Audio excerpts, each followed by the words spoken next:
Hey guys, this is Dave from my Vanguard here with the deck profile of the new Blaster, or I guess Blaster Dark slash Voldemort equals Spectral Duke deck. So going with the starter, I am running myself, or at least the name myself.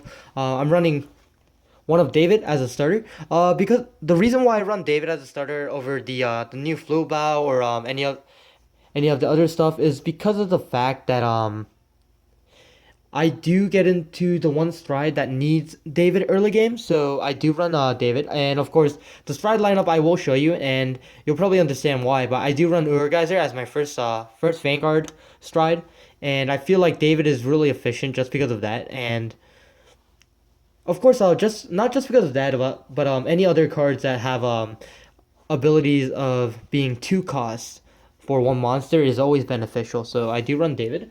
And then going to the grade 3 lineups, I'll keep it very simple.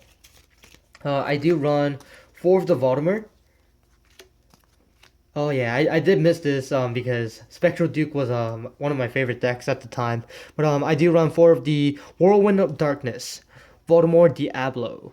Of course, as you know, he has a very good skill, which is GB2. When you stride on top of it, retire a unit. And when you ride Diablo Stride on the turn, you may pay the cost, which is get rid of 1. Search up to your deck for a grade 1. It's not grade 1 or less, it has to be a grade 1. So you guys have to be very careful with this effect. And then call to the rear. So basically you get 1-on-1, but here's the I guess the additional plus. If you get into Spectral Duke Diablo or Spectral Blaster Diablo, you get to search for one more and give it +3. So basically, you lose if you do ride into the Spectral Blaster Diablo. Instead of getting rid of 1-on-1, you get an extra plus.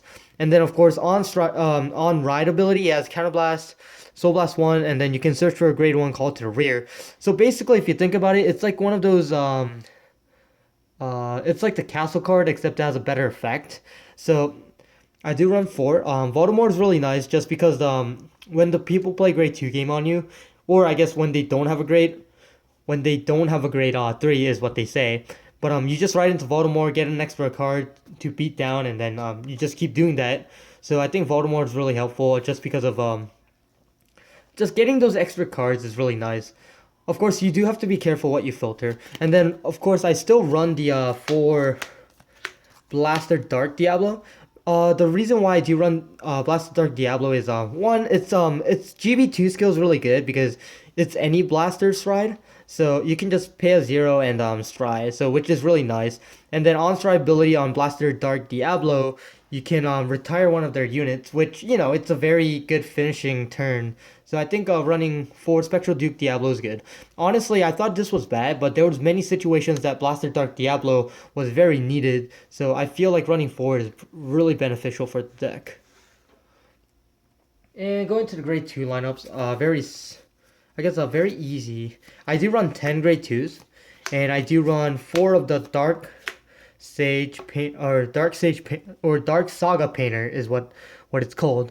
It's GB1 ability when it's placed on the rear, and if you have a Diablo Vanguard, you may draw a card and choose a card and discard it. So it basically filters cards. Honestly, there isn't much situations I filtered cards, but his second ability is really good, which is continuous from the deck. If you have Vanguard with Diablo in his card name, this card gets -1 grade. So basically, it's a grade 1 if you have a grade 3 Diablo. So it's very nice to have just because of the fact that it's an extra grade 1. So you like with all the searching, you can search him out still. So I feel like this is a very nice card. Definitely very beneficial. It's searchable, so it's really nice. And then I run 4 of the Hoenns. Oh, this thing was a pain to get, by the way. GB1. When your other grade 1 is placed on the rear, if you have a Vanguard with Diablo in his card name, choose up to 1 Vanguard. It gets a +3 until end of turn.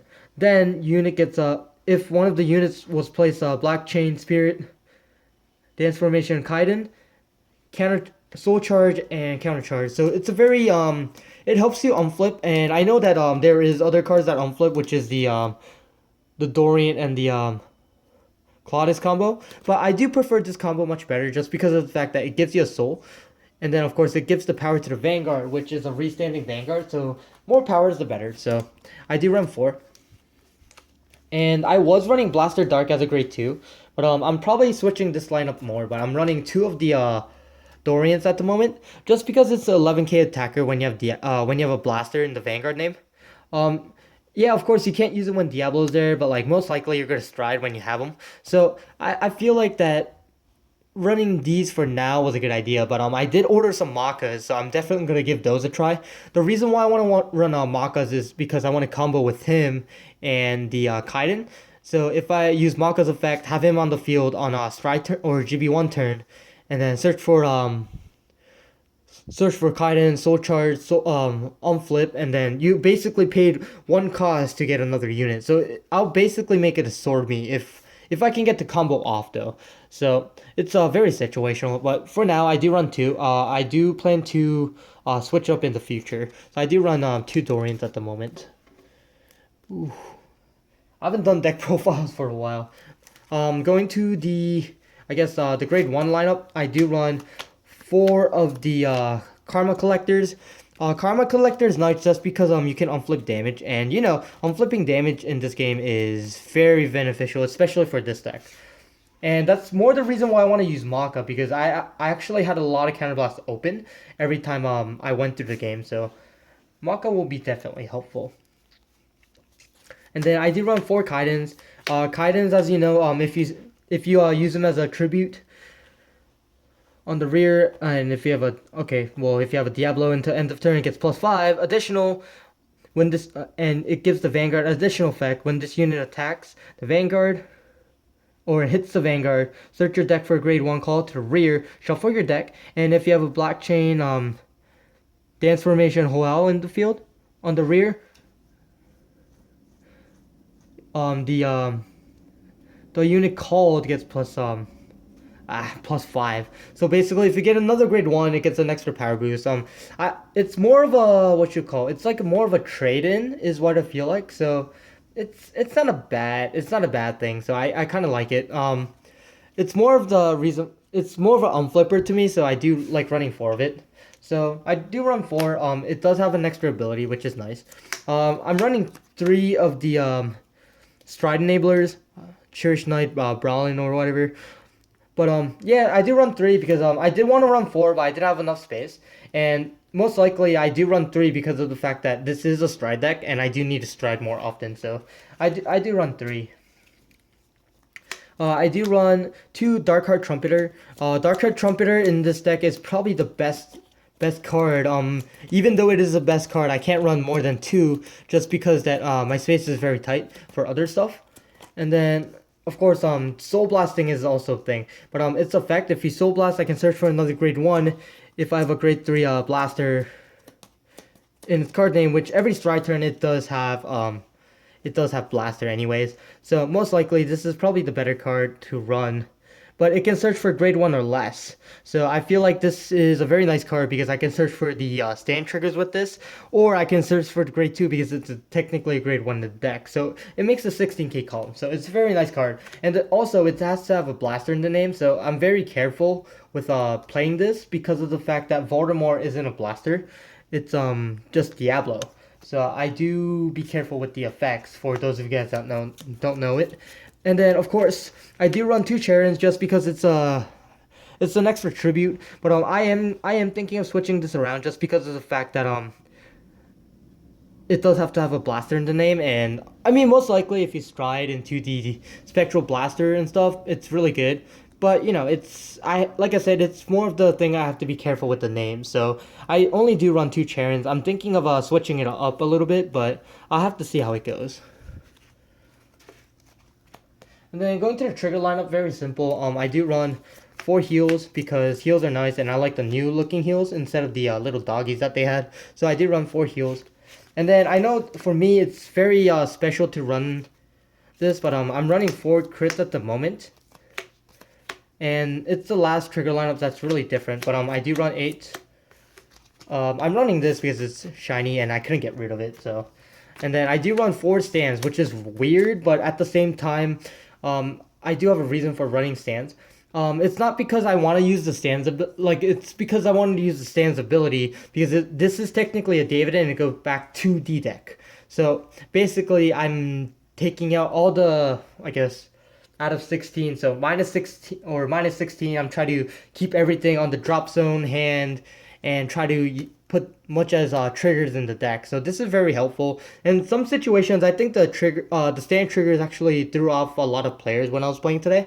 So stand triggers are very nice, just because the fact that I'll Diablo attack with the one column, I'll stand the other guy, put a rear guard behind the column I stood with it. So, I mean, it's situational if you think about it, but the only reason why I do technically run it is because it has the David effect. So, going to the stride lineup, very simple. I do run one Urgeyser, one Doom. I'm only running one Urgeyser so I can flip it for the Doom. And I like Doom better because of the fact that Urgeyser has to pay extra cost, which is a soul. So I do like getting into Doom. Of course, getting rid of the opponent's stuff is very beneficial as well. So I think Doom is a very nice card to run. And then I am running four Blaster Diablos or Phantom Blaster Diablos.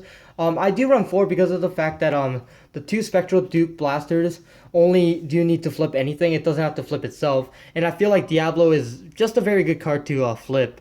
And depending on the opponent's deck, like decks like Spike Brothers that that doesn't have too much rears or Pam Moons, I'll just kill it with Diablo. So I'll stride, flip the other Diablo, do the 2 Phantom Blasters. So I think running 4 just gives me more options to Spectral Blaster Diablo very easily. So I do run 4 and 2. For those of you guys that don't know what Diablo and Spectral Duke does, it's gonna take a little bit. Let's see. So the Spectral Blaster Diablo, you Soul Blast 1, activate his skill. You don't have to flip the same copy. It can be anything. And then, of course, you have to sack one of your monsters to activate the act ability. And then, during battle, after battle, you can sack 2, Cannon 2, and then restand the unit. It loses 2 Twin Drive. So basically, it's the same as the original Spectral Duke Dragon. And then, of course, additional to it, you get an extra unit. You get an extra grade 1 unit and place it on the rear. So it's very nice because of the fact that if you have enough soul to do it, you can call another Darkbond Trumpeter and then play another Saga so you can attack for 16. So Spectral Duke has it does have this win-win situation, but I like it because of the fact that if players put down worry about Phantom Blaster, I will just go into Spectral Diablo, attack twice with the hands that they don't have. And if they decide to conserve the hand because they're worried about Spectral Duke Diablo, I'll just go into Phantom Blaster. And the Phantom Blaster, as you know, is Counterblast 1, flip the same copy, it gets a +10 and a crit. And auto ability, I sack 3 things to make the opponent retire 2 things to block his attack. So as you see, if they don't put out rear guards conserving for Spectral Duke, I'll just play Phantom Blaster. And then, it's the opposite way around. So, haven't done this for a while, but, make sure you guys leave a comment, rate, subscribe down below. And I actually just completed the deck today because a lot of people were not looking for shadows, luckily. So I definitely had fun with this. I actually played in the tournament because they let me allowed to play it because of the fact that I was done. So it's a very very interesting deck, and I definitely do like it. I guess it's competitive wise, I think it can be somewhat competitive depending on me fixing the deck a little bit, but definitely I'll keep you guys updated on the changes I make with this deck because I'm not playing too much decks anymore, just Shadows and Royals, and this is probably one of the decks I like to still play. So yeah, like always, guys, comment, rate, subscribe down below, and imagine the victory. I am Vanguard. Cha.